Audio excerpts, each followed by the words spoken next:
que é a ownership, né? Se comportar como dono, agir como dono da empresa. Da mesma forma que essa atitude, por exemplo, eu me comportar dentro de uma empresa como se eu fosse o dono, me preocupando com os resultados da empresa, me preocupando em apresentar sugestões de melhoria, me preocupando em melhorar algumas coisas que eu estou vendo que não está funcionando bem, que não está dando certo, que não está levando a equipe, né, a empresa, a mim próprio, aos resultados desejados. E aí eu venho e apresento uma sugestão de melhoria para tornar aquele processo, né, aquele determinado trabalho, aquela tarefa de forma mais eficiente. Toda vez que eu me comporto dessa forma, automaticamente eu estou contribuindo para o meu resultado, o resultado da minha equipe, o resultado da organização, o resultado da minha empresa. E quanto mais eu me comprometo em entregar, em melhorar os resultados, entregar um melhor resultado, melhorar os resultados da minha equipe, da minha empresa, automaticamente eu estou contribuindo para os objetivos das pessoas que estão junto comigo e acima de mim no organograma. Porque quanto melhor for o meu resultado da minha equipe, melhor vai ser o resultado do meu gestor. Quanto melhor o resultado do meu gestor, maior o reconhecimento ele vai ter para a nossa equipe, para o meu trabalho. Quanto mais reconhecimento o gestor demonstrar por mim, pelo meu trabalho da minha equipe, maiores as chances de melhores oportunidades se abrirem. E quem hoje que está trabalhando e não está buscando melhores oportunidades, promoção, aumento de salário, ou até mesmo ser reconhecido na empresa a tal ponto de despertar o interesse por empresas maiores que pagam melhor, para te fazer um convite, ó, você não tem interesse em vir trabalhar conosco, igual já aconteceu comigo?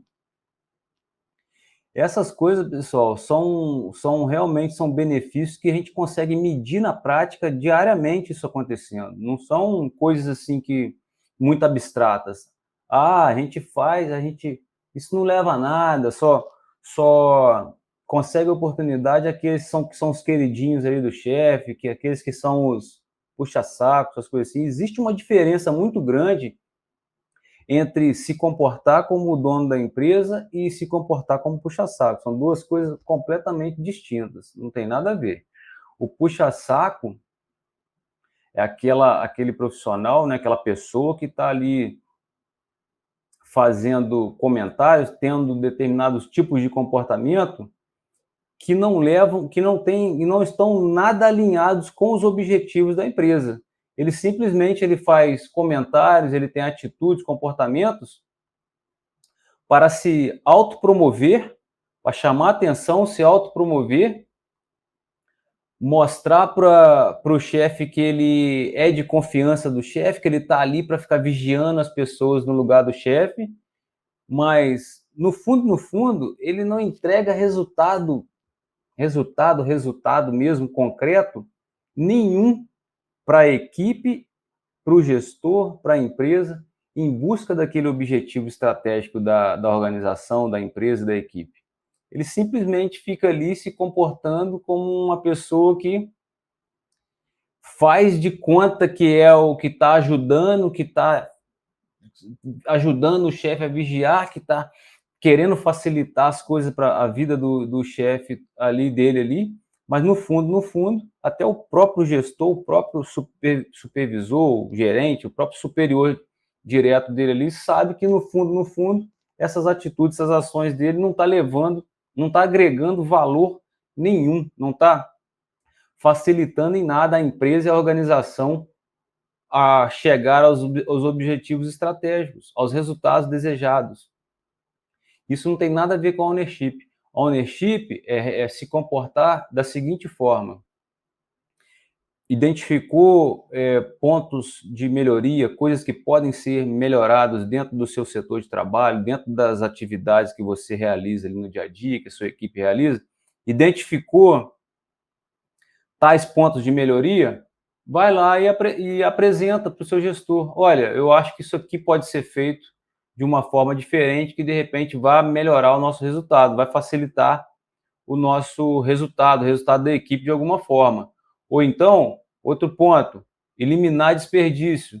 Olha, identifiquei que a gente está tendo um gasto desnecessário ou exagerado com um determinado processo aqui na empresa, que se a gente fizer de uma forma diferente, aí já aproveita para apresentar uma sugestão de melhoria, eu acho que a gente vai diminuir o desperdício, né, diminuir o consumo inadequado, desnecessário de um determinado recurso, diminuir os gastos nas verbas da empresa com um determinado recurso que pode ser facilmente minimizado com uma ação de melhoria, aí já vai apresenta a ação de melhoria. Isso sim é se comportar com ownership, né, com essa propriedade, se comportar como o dono da empresa. Não tem nada a ver com puxa-saquismo isso. Puxa-saquismo é aquilo que eu falei antes, não tem nada a ver com isso.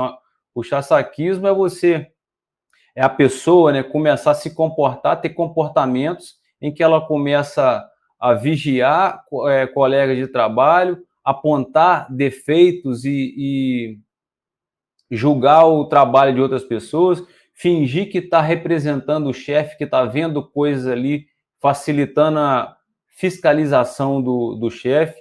Isso, o puxa-saquismo, ele não agrega valor ao trabalho da equipe e não facilita em nada a organização, a equipe, a atingir os objetivos estratégicos da empresa. O ownership, sim. O ownership, ele melhora os resultados. Por quê?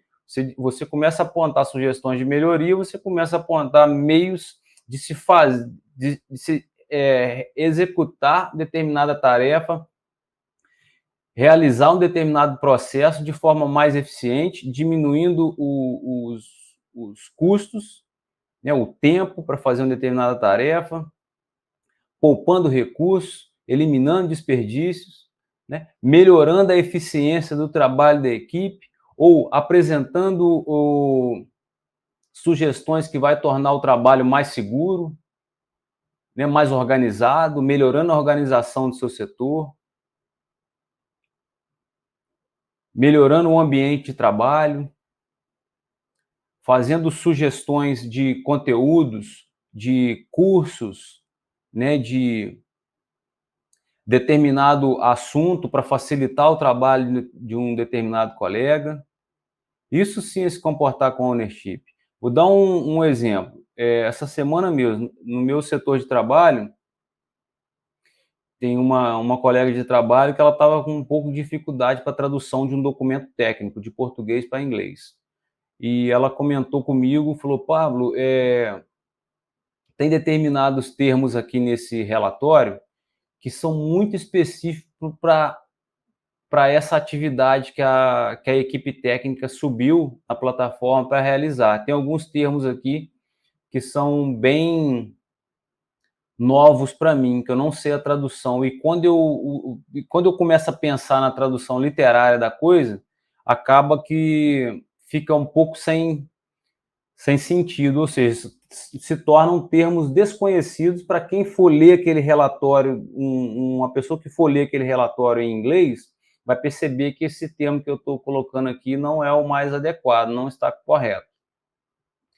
O que você sugere que eu possa fazer para melhorar isso, para eu ganhar mais eficiência na tradução dos relatórios? Eu peguei e falei, então, beleza, eu conheço sim 2 ferramentas que vai facilitar, conheço 2 ferramentas e uma terceira eu vou te recomendar também para você adquirir, que vai facilitar muito sua vida nessa tarefa. A primeira delas eu falei, instala no seu computador o Grammarly, né? Grammarly, chama, que é um programinha que ele vai traduzindo com uma boa ortografia, uma boa revisão ortográfica e tudo que você escrever em inglês, ele vai corrigindo. Se você cometeu algum erro ortográfico, ele vai te apontando os erros para você ir corrigindo. Funciona no Word, no Windows, funciona até no WhatsApp está funcionando. No WhatsApp Web, quando você está usando, ele funciona. Ele vai corrigindo para você em tempo real ali, te recomendando correções ortográficas no seu texto em inglês. Esse é um, e é gratuito. Esse é um.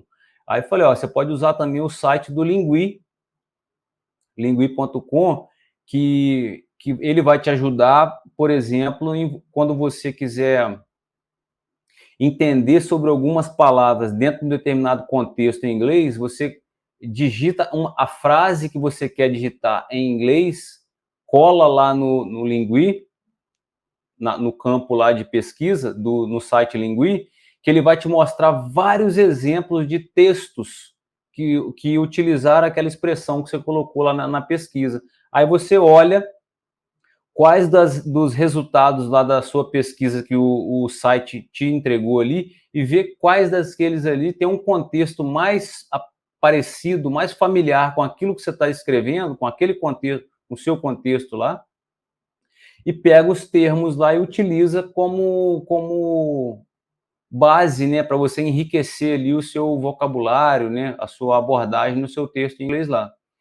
E a terceira dica foi: existe um dicionário de inglês técnico offshore, que também tem centenas ali, talvez milhares de termos técnicos traduzidos do português para o inglês, específico para o setor de petróleo e gás, mas que também serve para outros setores.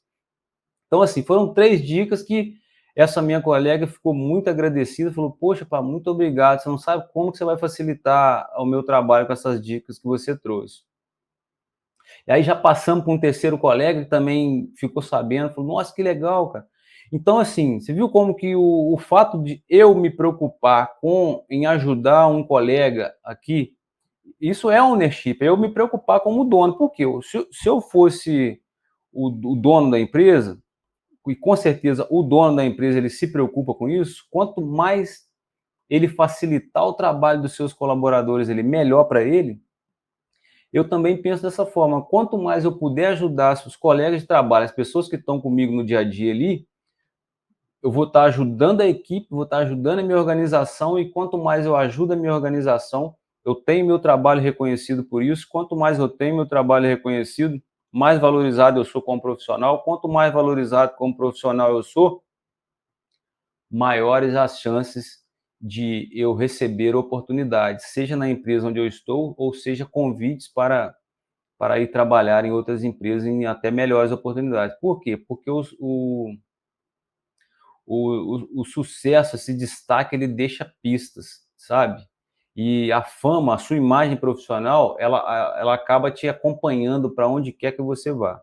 Então, a partir do momento que você tem esse tipo de comportamento, com certeza as pessoas começam a perceber isso em você, começa a perceber que você é um profissional que se comporta de forma, se preocupa com os colegas de trabalho, se preocupa com os resultados da empresa, se preocupa em eliminar desperdícios, se preocupa em apresentar soluções de melhoria para facilitar o trabalho da equipe, para tornar o local de trabalho mais organizado. Isso é o chamado ownership.